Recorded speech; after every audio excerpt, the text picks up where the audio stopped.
गुरु प्यारी सास संगत जी, राधा स्वामी जी। सास संगत जी, जब बाबा जी का भंडारा होता है तो सारी संगत को मिश्री के रूप में बाबा जी का प्रसाद दिया जाता है। बहुत से लोगों को शायद यह एक आम मिलने वाला प्रसाद लगता होगा, लेकिन जो गुरु के प्यारे होते हैं उनके लिए गुरु का प्रसाद अनमोल होता है। और प्रसाद को खाकर संगत अपने आप को धन्य समझती है। लेकिन अगर प्रसाद बांटने वाला सेवादार भेदभाव करने लगे और जिस कारण से कोई गुरु का प्यारा प्रसाद से वंचित रह जाए, तो इसका कितना बुरा अंजाम भुगतना पड़ता है। आज की साखी इसी बात पर आधारित है। आज की यह साखी चौथी पातशाही श्री गुरु रामदास जी महाराज जी के समय की है।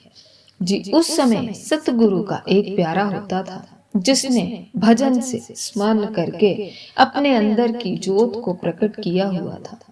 पेशे से वह किसी के खेत में मजदूरी किया करता था। यह मजदूर भाई हर रोज गुरु घर जाने के लिए थोड़ा बहुत समय जरूर निकालता था और गुरु घर का प्रसाद जरूर लेता था। एक दिन संगत और सेवादारों में प्रसाद बांटा जा रहा था। उस समय यह भाई जब गुरु घर पहुंचा तो यह भाई सीधे खेतों में काम करके आया था। इसने देखा कि प्रसाद बांटा जा रहा है तो जल्दी जल्दी वो भी लाइन में लग गया और हाथ धोना भूल गया। जब उसकी बारी आई तो सेवादार ने देखा कि इसके हाथ और पैरों में तो मिट्टी लगी हुई है और कपड़े भी मिट्टी से भरे हुए हैं, क्योंकि वह भाई सीधा किसी के खेत में मजदूरी करके आया था और जल्दी जल्दी लाइन में लग गया था। तो जब सेवादार ने देखा तो सेवादार अपनी जगह से मुड़कर दूसरी ओर प्रसाद देने लगा, तो वह मजदूर भी उसकी तरफ जाकर फिर से हाथ आगे करके प्रसाद मांगने लगा। तो सेवादार फिर से मुड़ गया, तो यह देखकर मजदूर भाई भी फिर से सेवादार के आगे आकर प्रसाद मांगने लगा। तो गुस्से में सेवादार ने कहा कि क्यों बंदर की तरह उछल कूद कर रहा है? भाई, सबसे आखिर में आना और अगर प्रसाद बच गया तो तुझे दे दूंगा।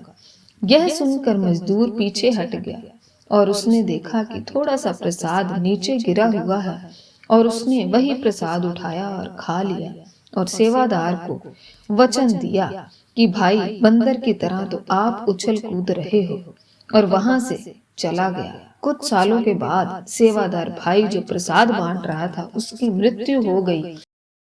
ऐसे ही समय बीतता गया और गुरु रामदास जी महाराज ने चोला छोड़ दिया। अब गुरु गद्दी पर पांचवी पातशाही श्री गुरु अर्जन देव जी महाराज के पास आ गई। तो ऐसे ही एक दिन गुरु अर्जन देव जी अपनी संगत को सत्संग फरमा रहे थे तो गुरु घर के गेट पर एक मदारी आया और उसके पास एक बंदर भी था। तो जब सत्संग खत्म हुआ तो संगत और सेवादारों के अंदर मदारी के बंदर का नाच दिखाने की जिज्ञासा जागी। तो संगत और सेवादारों ने गुरु अर्जुन देव जी से पूछा कि गुरु जी, क्या हम भी बंदर का नाच देख सकते हैं? तो सतगुरु ने कहा, हाँ बिल्कुल, देख कर आओ। तो सारी संगत और सेवादार बाहर जाकर बंदर का नाच देखने लगे। कुछ देर में सतगुरु भी बाहर आ गए तो उन्होंने देखा कि उनकी सारी संगत और सेवादार बंदर का नाच देखकर काफी हंस रहे हैं। पीछे खड़ा एक सेवादार खूब जोर जोर से हंस रहा था। तो सतगुरु ने सेवादार को अपने पास बुलाया और कहा कि बेटा, तू इस बंदर पर मत हंस।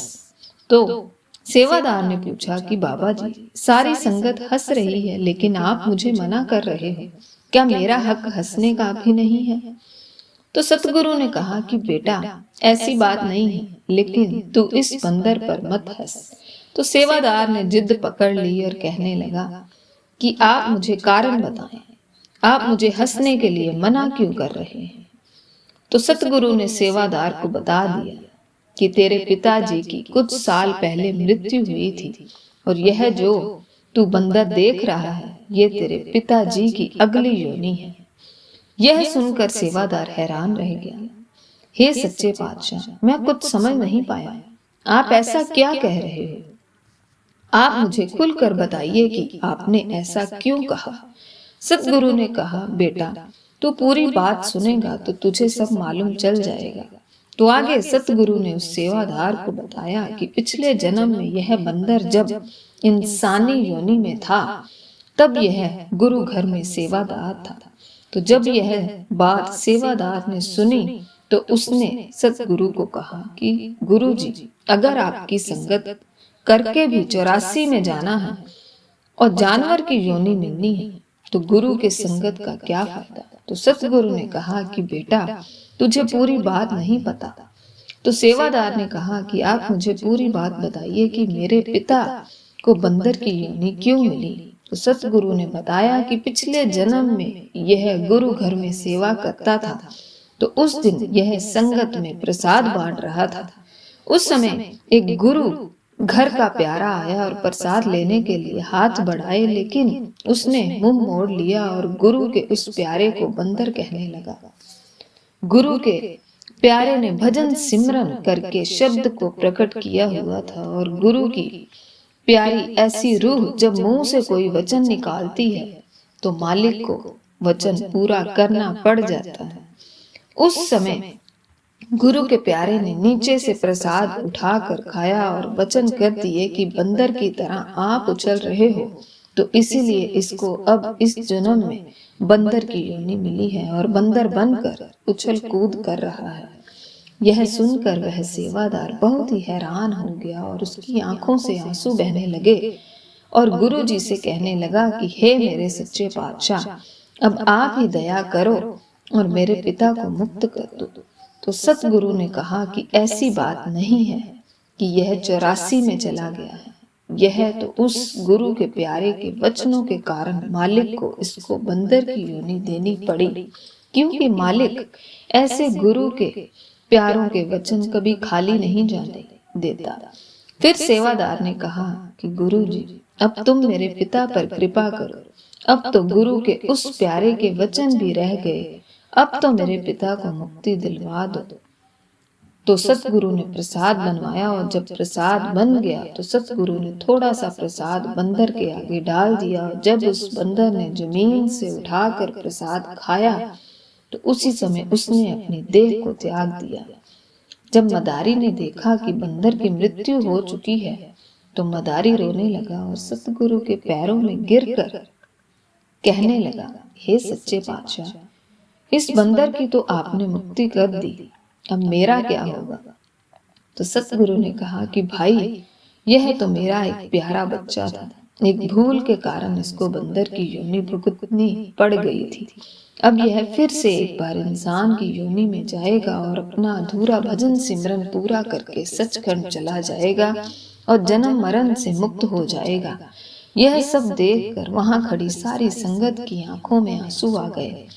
साथ संगत जी, गुरु के घर में जब भी कोई भी सेवा मिले तो उस सेवा को करते समय किसी तरह का भेदभाव किसी के साथ भी नहीं करना चाहिए। सेवा तो निष्काम भाव से होनी चाहिए। इसके साथ साखी को यहीं समाप्त करते हैं। फिर मिलेंगे एक नए दिन में एक नई साखी के साथ।